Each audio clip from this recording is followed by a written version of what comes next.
안녕하세요. 황금아리 금동입니다.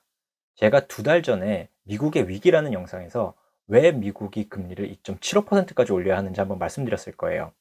아주 큰 거시적인 관점에서 보면 미국을 중심으로 한 국가 위주 중앙화 세력이 정부가 발행하는 명목화폐를 중심으로 수십 년간 화폐와 금융을 주도하고 있었는데, 언제부터인가 비트코인을 중심으로 형성된 신세력, 즉 이제 탈중앙화 세력이 세력을 키워오다가 코로나 때 쿠데타를 한번 일으키려고 했던 거거든요.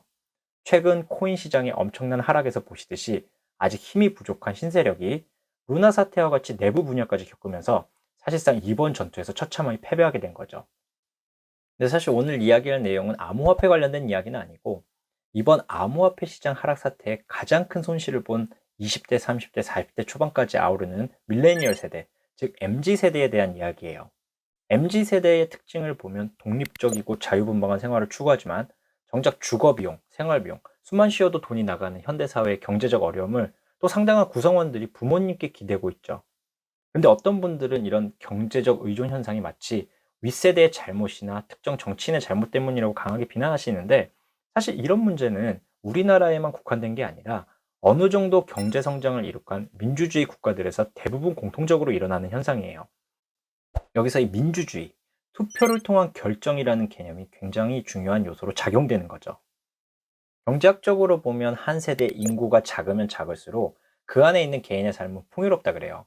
왜냐하면 직장, 주택, 사회보장제도, 선진교육, 천원자원과 같은 재화에 대한 경쟁이 덜하기 때문에 개인의 선택권이 넓어지고 분배되는 재화의 절대량도 많아지기 때문인 거죠.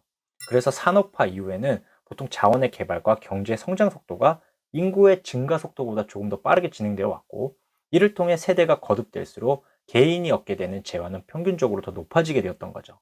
그런데 가끔 이런 속도가 역전되는 경우가 있는데, 가장 최근의 세대가 바로 우리가 흔히 이야기하는 베이비붐 세대인 거죠. 근데 제가 조금 전 말씀드린 논리로 보면 베이비붐 세대는 많은 구성원이 상대적으로 적은 자원으로 더 많은 경쟁을 해야 하기 때문에 사실 더 가난해져야 하는 게 아닌가, 이렇게 생각하실 수 있어요. 그런데 이런 경제 논리를 정면으로 반박한 영국의 정치인 데이비드 울레츠라는 분이 있어요. 영국의 상원의원을 지냈고, 영국 내에서는 경제정책, 사회 문제에 대한 해결 방안 제시, 이런 굉장히 경험 있고 똑똑한 정치인 중 하나로 평가받고 있는 분이에요. 근데 이분이 본인이 저술한 더 핀치라는 책에서 베이비붐 세대가 어떻게 역사상 가장 큰 부를 이룬 세대로 거듭나게 되었는지 설명하면서, 반대로 그 다음 세대가 짊어져야 할 경제적 부담과 왜 지금 젊은 세대의 삶이 더 나아질 수 없는가, 이런 부분에 대한 이야기를 하고 있거든요.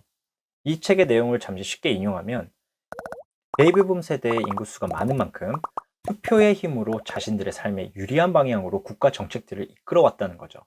특히 부동산, 연금, 건강보험과 같은 사회보장제도, 그리고 금융 서비스 등에서 큰 혜택을 누려왔고, 이 혜택에 대한 미래의 경제적 부담은 바로 다음에 오는 세대가 떠맡게 되어버렸다는 거죠. 그래서 이 데이비드 월레츠 의원이 내놓은 해결 방안을 좀 보면, 특히 가장 우선적으로 이미 40세가 다가오는 밀레니얼 세대, MZ 세대가 자신의 집을 소유할 수 있는 정책적인 지원을 적극적으로 해주자는 거였어요. 현재 MZ 세대가 가장 어려움을 느끼고 있는 주거 비용에 대한 부담을 덜어주자는 거죠. 사실 이게 굉장히 맞는 말인 게, 부동산 가격 폭등에 따른 주거 고정비의 상승, 그리고 그와 함께 따라온 이자 비용의 증가, 이 두 가지가 우리의 삶을 가장 힘들게 만드는 요소인 게 사실이잖아요. 그리고 두 번째 해결 방안으로 내놓은 게 베이비붐 세대와 부자에 대한 세금을 늘리자는 거였죠. 우리나라의 경우 베이비붐 세대를 조금 더 넓게 설정하면 약 1,700만 명 정도로 예상할 수 있어요. 우리나라 투표권자 수를 보면 약 4,400만 명 정도 되니까 어림잡아도 약 38%의 투표 인구가 여기에 해당하는 거죠. 당연히 민주주의 국가에서는 투표를 통해 자신의 집단에 이익이 되는 정치인과 정책을 위한 투표를 하는 게 맞는 거죠. 그리고 이건 베이비붐 세대가 아니라 MZ 세대 혹은 또 다른 어떤 집단에도 동일하게 적용되는 이야기예요. 사실 지금은 표면에 와닿지 않지만 조만간 생산성 감소와 사회보장 부담의 증가로 정책적 변화를 요구하는 목소리가 커질 거고, 이 목소리를 대변해서 정책, 사회, 경제적인 변화들이 생겨날 거예요. 그래서 이렇게 변화의 움직임이 거세질 때 준비가 안 되어 있는 개인은 도태되고 또다시 어려운 시기를 겪을 수밖에 없을 거예요. 그리고 이런 사회 문제는 누구의 탓으로 돌릴 수 있는 문제가 아니라는 게 오늘의 포인트인 거죠. 그래서 우리가 보통 보면 개인적으로 극복해낼 수 있는 요소가 있고 바꿀 수 없는 요소들이 있는데, 바꿀 수 없는 요소, 예를 들면 가정 환경이나 국가, 세대, 이런 부분에 대한 불만을 제기하는 것보다 바꿀 수 있는 요소, 즉 이제 개인의 역량을 늘리는 데 집중해야 하는 이유가 바로 여기에 있다고 생각해요. 그래서 저도 연락 주시는 여러분들 멘토링 해드리면서 여러분이 갖고 계신 역량을 최대한 발휘할 수 있도록 계속 도움드리도록 하겠습니다. 오늘 영상은 여기까지입니다. 여러분의 구독, 좋아요, 알림 설정, 그리고 이메일 문의는 영상 제작에 큰 힘이 됩니다. 시청해 주셔서 감사합니다.